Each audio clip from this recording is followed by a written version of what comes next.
Now, it's been revealed that a 14-year-old girl in England who committed suicide after being cyberbullied was actually responsible for most of the abusive messages that she received. Hannah Smith fell victim to the behaviour known as digital self-harm. Now, we're going to talk more about this now with Dannielle Miller and, of course, psychologist Jacqui Manning. Danny, let's go to you first. We all read the story a few weeks ago. We've been meaning to this for a while, but why would someone...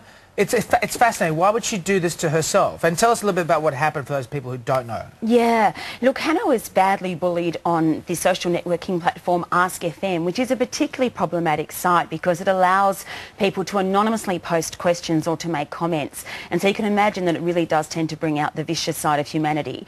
And Hannah received some really damaging messages asking her to drink bleach and to go and die. And as a result of that bullying, she did commit suicide.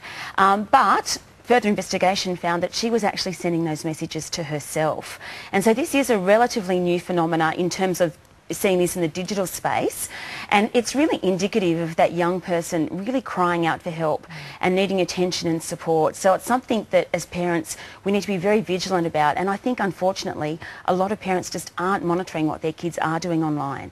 Is this happening a lot, Jacqui? I'm not sure about the numbers. I mean, self-harm has always happened, and so this is just a new medium for it happening. And the expression cry for help, I think, is really pertinent. I think when people hear cry for help, they often think it can be dismissed, but actually it's really important. Your teenager is telling you they're in pain, they can't manage a certain situation or how they feel about themselves. Not to jump in and defend parents here, though, but often when you're crying for help online like this, it's sort of anonymous from your parents, though. That's the problem with not monitoring this sort of stuff, isn't it? Yeah, it is. And I often think that, you know, when our children are in these digital landscapes, it's a little bit like if your child was saying to you that they're going to go on a holiday to Italy. I mean, you'd read the Lonely Planet guide, you'd find out about the language, the local customs. So if our children are using platforms like Ask FM or Facebook or Instagram or Snapchat or whatever it is that they're spending a lot of time on, we really do have a responsibility to find out a little bit about how that works so we can support our child to make better, healthier choices. And really, as a parent, my advice is stay away from Ask FM.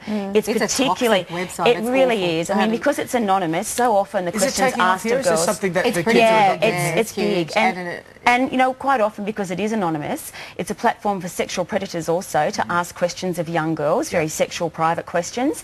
And it's also a platform where a lot of bullying does occur, whether that be self-bullying or bullying from others. I was quite horrified with some of the suggestions on there. Like, I was having a bit of a browse and people asking really deep questions and having these random kind of advice. Well, what questions can parents ask their kids in situations like this? They can spend time with them a lot more too, and not just think, oh, they're going to be okay on their own with their screens. They need to be around them, create opportunities for their teens to talk to them. The teens aren't just going to suddenly open up, but they need to just go and spend time with them, hang out with them, let them talk on their own terms. And the biggest advice, communication open. Exactly. The biggest advice in anything to do with cyber world is keep it simple. Say to your child, would I do it in the real world? And if the answer is yes, they're probably safe to go ahead. If the answer is no, they should stop. Okay, Thank you, ladies, so much. Well,